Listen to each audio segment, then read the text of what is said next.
The wind was loud. It screamed across the white snow like a ghost. Jake Walker walked slowly, step by step, on the frozen planet. His boots crunched the snow under him. His face was covered with a mask, and his hands were inside thick gloves. He was cold, tired, and alone. Jake was not from this planet. He was a human, a researcher. He had come here to collect samples, but now he was lost in a terrible snowstorm. The cold felt like knives on his skin, and the storm had blocked his radio signal. No help was coming. He had to survive by himself. Suddenly he stopped walking. He heard something. It was very soft, almost like a whisper. But it wasn't the wind. It sounded like a cry. Someone was calling for help. Jake turned his head and listened again. Yes, there it was, a weak voice, a soft cry. He followed the sound, carefully walking through the thick snow. The storm made it hard to see, but he kept moving. After a few minutes, he saw something strange in the snow. Two shapes, small, almost covered completely. He ran forward and dropped to his knees. He began to dig with his hands. It was a girl. No, two girls. Their skin was light blue, and they looked human, but not fully. Their eyes were bigger, their hair white like snow. They were shaking, barely alive. Their clothes were torn, and strange symbols glowed faintly on their arms. Jake quickly pulled out a heat blanket and wrapped it around them. He didn't understand who they were or where they came from. But one thing was clear: they would die if he didn't help them now. He lifted both of them, one by one, and carried them back to his small camp. The camp was just a round pod with basic heat and lights. Not much, but enough for shelter. Inside, he laid them down and turned up the heat. Slowly, the color returned to their faces. One of them opened her eyes. She looked at Jake. Her lips moved. "Thank you," she whispered. Jake sat beside them, confused and surprised. "Who are you? What happened?" But the girl was too weak to answer. Later that night, both girls woke up. They sat quietly, wrapped in blankets. Jake gave them water and food. The taller one tried to speak. "My name, Alira. This is my sister, Senna." Jake nodded. "You're not from Earth, are you?" Alira gave a small smile. "No, we come from far away." "We ran? Ran from what?" Jake asked. Alira looked down. "Bad people, they want us dead." Jake's heart beat faster. He didn't understand much yet, but it sounded serious. Suddenly, Senna reached out and touched Jake's wrist. Her hand glowed. A symbol appeared on his skin, glowing the same color as the markings on the sisters. Jake jumped back. "What was that?" Alira's face turned pale. "No, it's not possible. You are marked now." Jake looked at his wrist, confused and scared. "What does it mean?" Alira said softly, "In our world, this mark is not given by accident. It means you are chosen. You are now part of our bond." Jake didn't like the sound of that. "I didn't agree to anything." Senna looked at him with wide, sad eyes. "You saved us, now we are linked." The storm outside got stronger. The pod shook slightly from the wind. But inside, everything was quiet. Jake stood up and looked at both of them. Two strange alien sisters, cold, scared, hunted. And now they said he was linked to them. "What do you want from me?" he asked. Alira's voice was calm.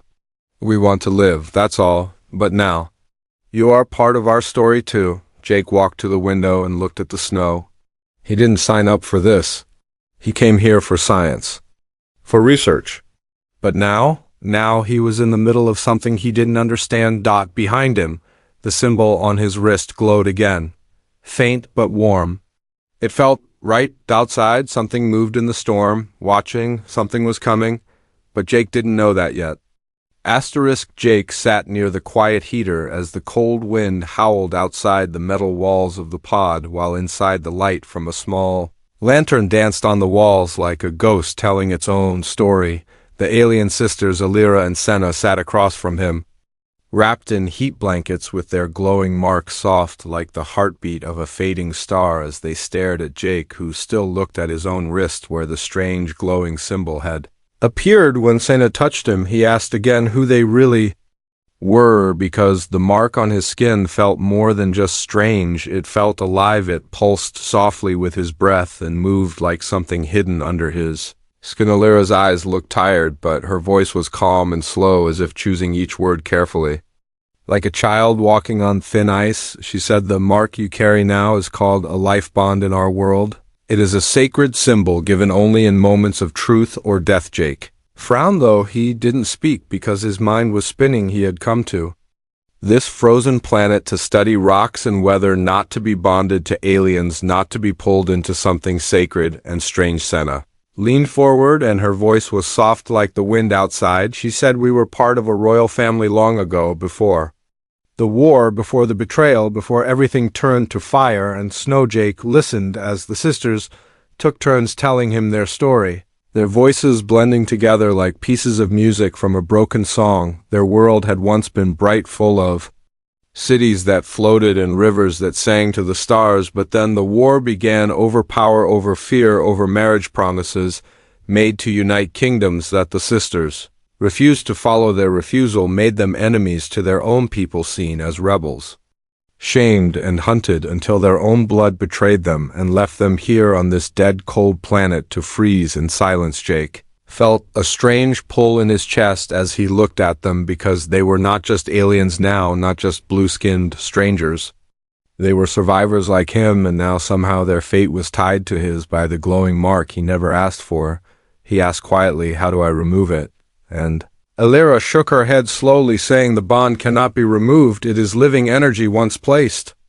It grows with the soul, and if you die it fades forever. Jake stood up and walked around the small pod like a man trying to escape a cage that wasn't built with walls but with words and destiny he never wanted. He stopped near the window where the snow outside danced like stars falling from a shattered sky, and he said, I'm just a man. I didn't choose this. I didn't choose you. Senna walked over and placed her hand near his wrist without touching it. This time her voice was a whisper of snow. She said, maybe not, but you saved us when no one else would. That means more than any choice. Suddenly the pod lights flickered and a sharp beep filled the air. Jake turned quickly to his console, a red light flashing across the screen, and he muttered, it's a proximity alert. Someone or something is near. He picked up his scanner and looked outside but saw nothing. Then a shadow moved quickly across the snow like a ghost with no face. Too fast, too silent. Alira's face turned pale, her hand shaking as she pointed at the screen, saying, they found us, the shadow hunters. They tracked the mark. Jake didn't understand how, but somehow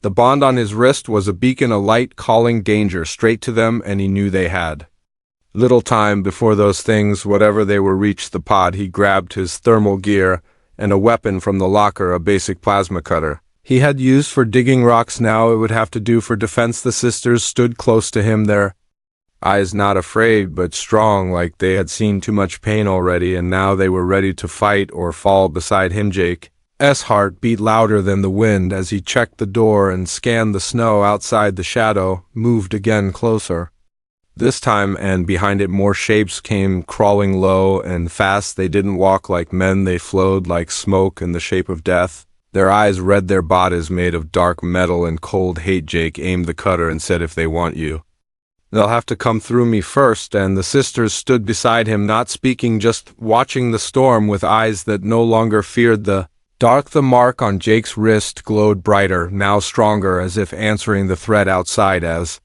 if waking up to defend its new host. Moment before the attack was silent and long, like time itself was holding its breath. Then the shadows came. The storm roared like a living beast outside the pod, while the heat inside fought to stay alive, flickering with each gust of wind as Jake stood with the plasma cutter in his hands and the alien sisters behind him, their faces glowing in the orange light of the emergency lamp that swung slowly like a pendulum of fear. The shadows moved across the snow in fast, sharp lines, not like animals, not like soldiers, but like something in between, crawling low, without a sound, without tracks, without mercy. Only red eyes blinking through the frost like tiny burning planets lost in the ice. Jake held his breath and pointed the cutter at the door, which now felt thinner than paper and weaker than trust, while Alira placed her hand on the metal wall, whispering words in a strange tongue, and the pod began to hum quietly, almost as if it was listening to her voice. Senna closed her eyes, and the marks on her arms brightened, the lines glowing brighter than before, and Jake noticed they were reacting to the enemy outside, like they were connected, like light calling to shadow, and the bond on his wrist began to burn. He looked at it, his eyes wide as the mark moved like ink and water, shifting shapes, curling across his skin, alive with power and heat, and he heard a voice inside his head, not male, not female, just ancient and full of sadness, saying, "Protector, awaken, shield the sacred blood." He shouted, "What is happening?" And Alira opened her eyes slowly, like someone waking from a deep dream, saying, "The bond is waking up. Your mind is opening. It shows you truth. It shows you pain before." Jake could ask more. The door burst inward. The first shadow entered, without sound, just a wave of black smoke, and a shape with limbs like blades and a face like cracked glass glowing red from deep within. As it launched forward, Jake fired the cutter, a beam of white energy slicing through the air, hitting the creature in the chest and sending it crashing into the wall with a hiss like steam rising from blood. But more followed, 3, then 5, then 8, crawling like spiders across the floor, and Walsena threw up her hands, and a pulse of blue light blasted from her palms, sending the shadows back crashing into each other.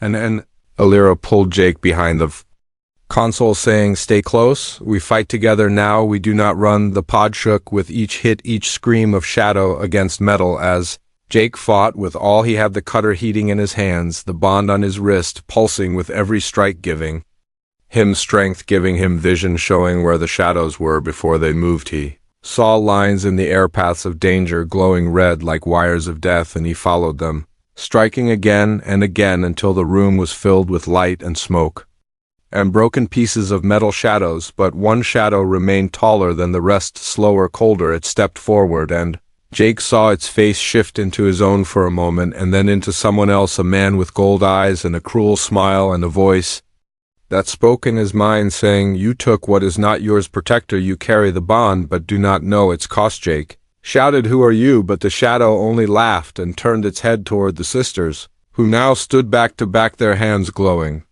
ready to fight, ready to fall. And the shadow said, "They belong to the old world. They carry the last light, but light always dies in the end." It raised its hand, and the room grew darker, like the power was draining out of everything, like the cold itself was being eaten by something worse. And Jake felt his knees weaken, but the bond on his wrist flared white hot. He screamed in pain, but didn't fall. Instead, he stepped forward, raised the cutter, and pointed it at the shadow, saying, "I don't know what this bond means, but I know one thing: I protect them or I die." The shadow moved fast, too fast, but Jake was faster, not with speed, but with light, the bond guiding him, showing him the strike before it came, and he dodged, spun, and fired the cutter straight into the heart of the shadow. There was a sound like thunder underwater, and the shadow exploded into shards of black glass that turned to mist before touching the floor, and silence fell again, like the world had paused to breathe. Jake dropped to one knee, breathing hard sweat and frost on his face, the bond now calm on his wrist, like it had fallen asleep.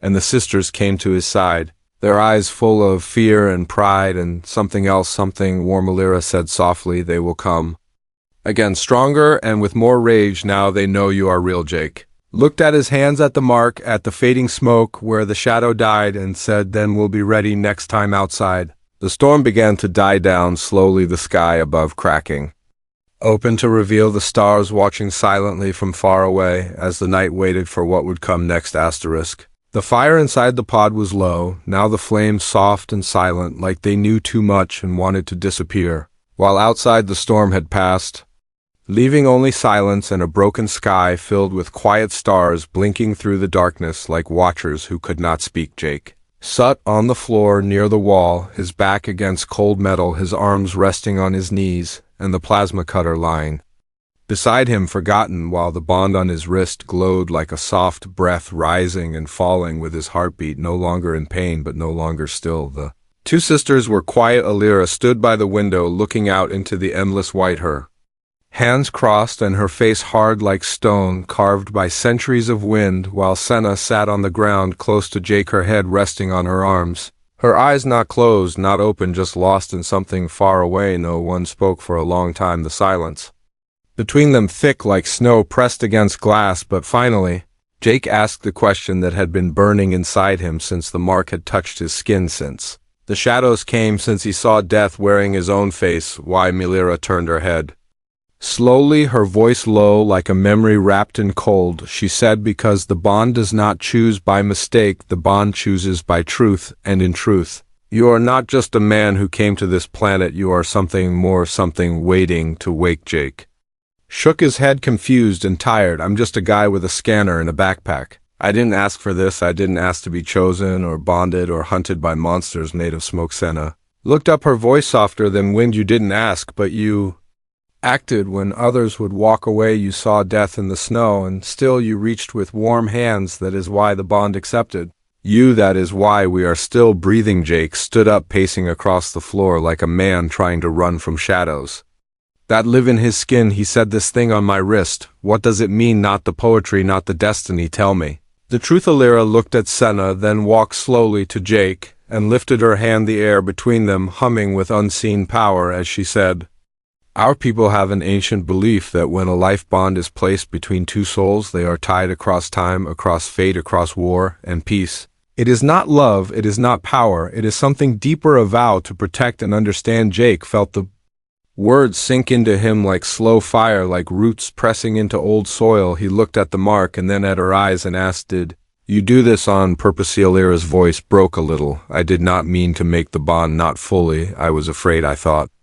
we were dying and I reached for something, anything that could save us. I did not know it would choose you so quickly, so completely. Senna stood up, walking toward them, her face open and kind. I touched your hand because I was afraid to die alone. I did not know it would answer me. I did not know it would bind you to both of us. Jake stared at them both, now the cold inside him, no longer from the air but from the weight of what he carried. He said, so now what am I supposed to marry two alien princesses and fly into space like some kind of fairy tale? Alia's lips twitched, almost a smile, but not quite. She said, the bond is not about marriage, not unless the hearts choose it. The bond is about standing together when the stars fall and the dark rises again. The silence returned, but now it felt different, softer, like something new had settled between them, something not quite love, not quite fate, but something growing with each word. Jake walked to the window and looked out at the empty snow and broken sky and asked, what really happened on your world? Why did they send you here? Why are you so afraid? Senna's eyes filled with something deep and old and full of pain. She said, our family ruled with peace until they tried to force us into marriage with sons of warlords, men who burned cities and smiled while doing it. We said no, we said never, and they called it rebellion. They said we cursed tradition, and for that we were sent here, left to freeze, to be erased quietly. Jake looked at them now, not as strange alien beings, but as fighters, survivors, women who stood against monsters and still chose hope, still chose kindness, still chose to trust a stranger. With tired eyes and a scared heart, the bond pulsed once more, soft and warm, and for the first time Jake did not flinch. He let it be, he let it breathe. He said then, we survive together, we fight together, and when this is over you tell me everything. You tell me who I really am and why this thing chose Melira. And Senna nodded together like one voice and two hearts, and outside in the dark something far away opened its eyes again and smiled because it knew this was only the beginning.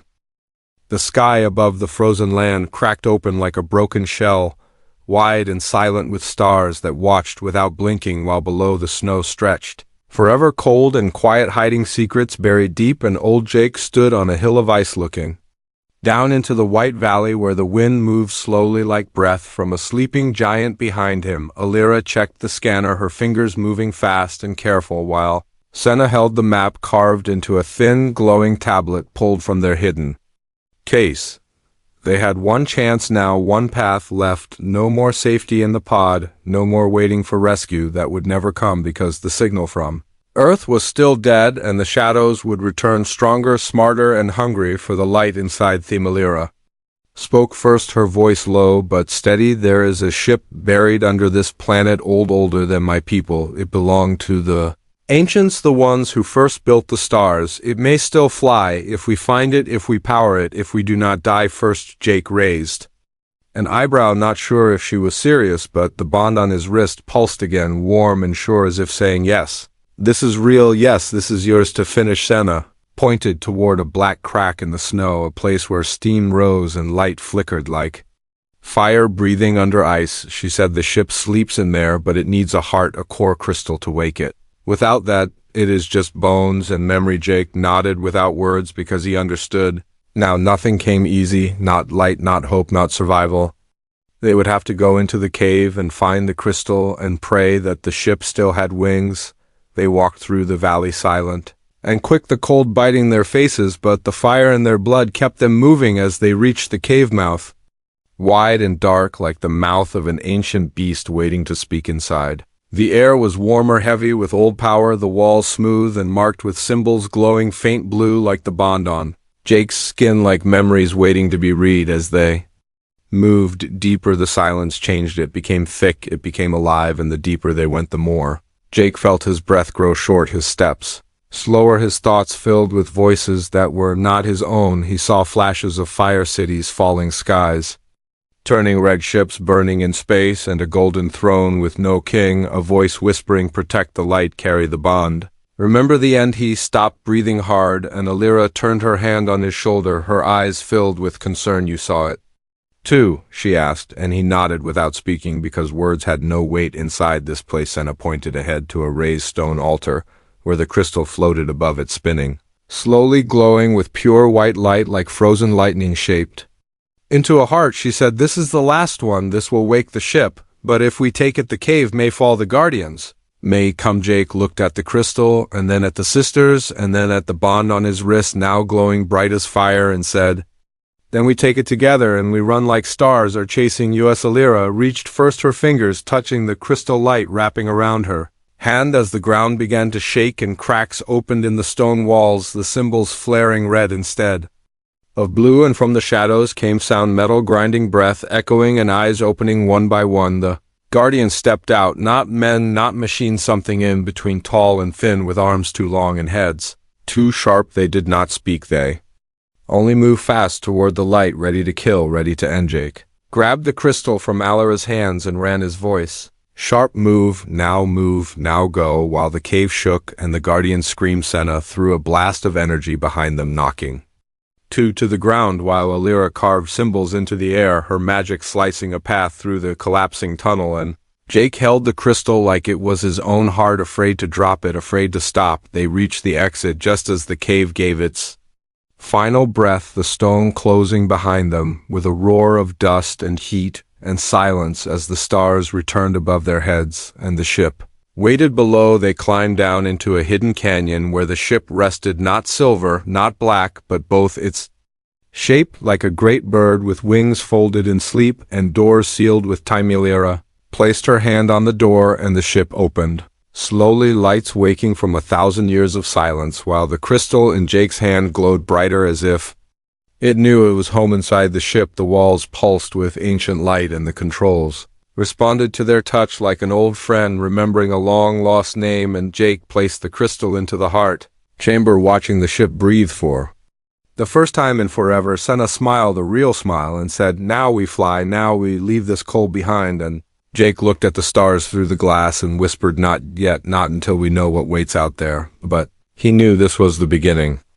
Again, the ship rose from the canyon like a memory breaking free from stone, its engines shaking off centuries of dust and silence, while the sky above turned silver as morning crept across the ice, and the stars watched without blinking. Inside the control chamber, Jake stood at the center, surrounded by lights that moved like water, glowing symbols circling his hands, responding to his thoughts, his breath, his fear, while Alira sat beside him, guiding with calm eyes, and Senna adjusted the flight path, fingers dancing across the console like music born from memory. The crystal beat like a heart deep in the ship, sending power through every wire, every wall, every corner, filling the vessel with new life and old purpose. And the bond on Jake's wrist glowed bright white as if it belonged here, as if it had always belonged here. For the first time since landing on this frozen world, Jake felt the weight of the past lift slightly, not gone, not forgotten, but soften like the moment before.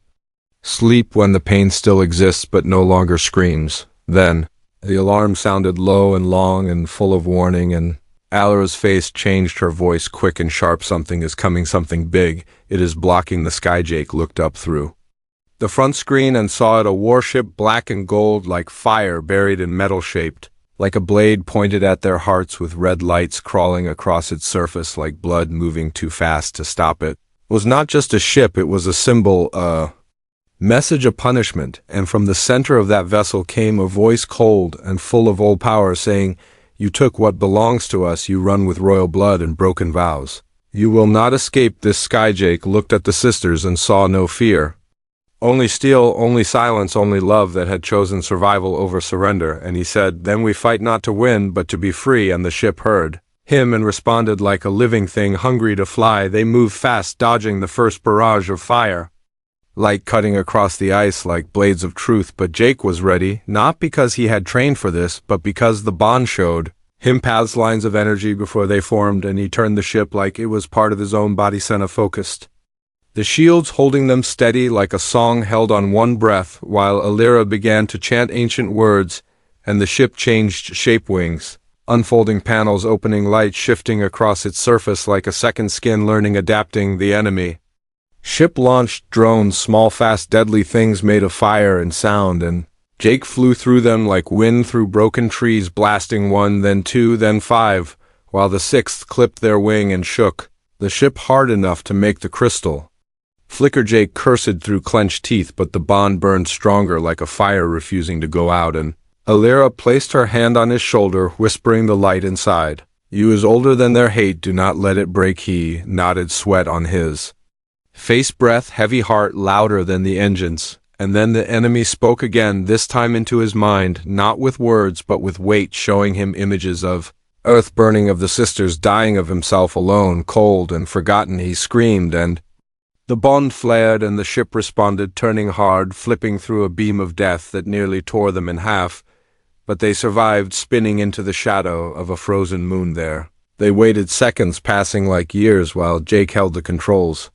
And Sena closed her eyes, speaking to the ship in silence. And Alira reached toward the crystal, now dim and fading, saying, "Give us what remains. Just one more flight, just one more chance." The ship pulsed once more, a slow, deep sound like the last breath before sleep, and Jake felt the bond open wide, wider than space, wider than thought, and he saw it all, their memories, their pain, their courage, their love, all of it flooding him, not to break him, but to make him whole. He opened his eyes and knew what to do, pulling the ship around and launching toward the warship, not to run, but to strike with everything they had, with everything they were. And the sisters were with him, not behind, not beside, but one with his will, with his choice. They crashed through the outer ring, fire and smoke surrounding them, while Jake aimed for the core of the enemy ship, where the energy pulsed, where the voice lived. And when they reached it, he released the charge from their own crystal, a burst of light older than stars. The screen turned white, then black, then silent. Later, much later, Jake woke up in the dark, the ship broken but alive, the sisters beside him, breathing soft and slow, and the bond on his wrist. Now quiet, not gone, not cold, just resting like a guardian who had done its duty. He whispered, "Are we safe?" And Alira nodded, barely. Senna smiled and said, "You saved more than us, you saved yourself." And Jake closed his eyes, not to sleep but to dream, because one trial had ended, but the stars still waited.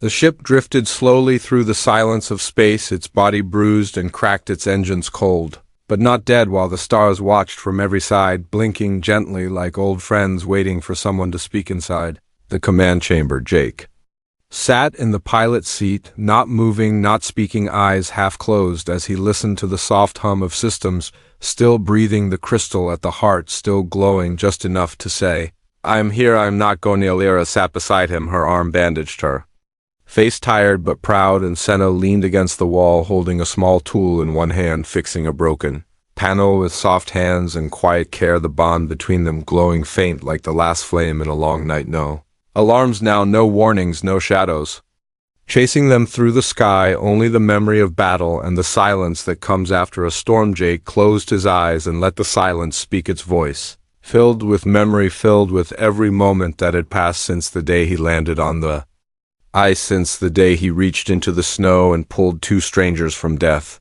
since the day the bond chose him without asking and never let go. He remembered the warship exploding into white fire, the impact shaking every bone in his body, the scream of the engines, the sound of light itself breaking, and the feeling of the bond pulling him back from the edge when he thought nothing would remain. Now they floated in space alone, between stars, between systems, between futures, waiting for something To call them, waiting for a reason to choose a direction. A soft tone echoed through the chamber, and Senna turned quickly, her eyes wide and curious. She walked to the console and touched a small blinking screen, her voice soft. There is a signal, not from the enemy, not from our world. It is human. It is Earth. Jake stood slowly, his heart heavy in his chest, his hands shaking as he approached the screen. The message was short, old, weak, and broken by static, but the voice was real, his voice, the voice of Earth, calling all stations, calling Explorer Unit 31, respond if alive, mission status required, rescue launch pending. He stared at the words, not blinking, not breathing, as Alira stepped closer, her hand on his back, her voice low. That is your world, they are calling you home. Senna looked at him, then at her sister, then at the stars. She whispered, the bond does not keep you from choosing, it only follows what you choose with your whole heart. Jake did not speak for a long time, his eyes on the stars, on the message, on the two sisters who had bled and fought and laughed beside him through ice and fire and silence. He thought of Earth, the green trees, the warm rain, the voices of people who never knew what he had seen. He thought of staying, he thought of leaving, he thought of both, and he asked softly, what happens if I stay, what happens if I go? Lyra answered first, her voice like snow melting under sun. If you stay, you walk forward with us, we rebuild, we learn, we grow in places no one has touched. We are not asking for a crown, only for your truth. Senna added, if you go, we will not follow, we cannot. Earth is not safe for us, not now, maybe not ever. You will be safe, but you will be alone, and the bond will fade, not vanish, but sleep forever. Jake looked at his wrist where the bond pulsed gently like a heartbeat, and he felt it not as a mark, not as magic, but as memory living in his skin. He saw every moment with him, every battle, every silence, every look, and he knew this was more than destiny. This was love born from survival, not given, but earned. He turned to the console, touched the message once, then let it go, deleted it gently, like closing a letter never sent, and said, I have made my choice. Alira smiled. Senna laughed a little, and the ship stirred like it had heard him, like it had waited for this choice, and now it was ready. Jake sat down again at the helm and looked at the stars, not with fear, but with wonder. He said, where do we go now? And Alira whispered, anywhere and everywhere. The stars have no borders, the bond has no end. The ship turned slowly, its wings spreading, its core glowing like a newborn star, the engines breathing once more as space opened before them. Not a road, not a map, only possibility behind them. Earth grew small and silent, a memory now, not forgotten, but no longer calling ahead. The stars danced like fire, and the ship followed with three souls, not broken, not lost, only beginning, because love had no planet, only direction. Theirs together,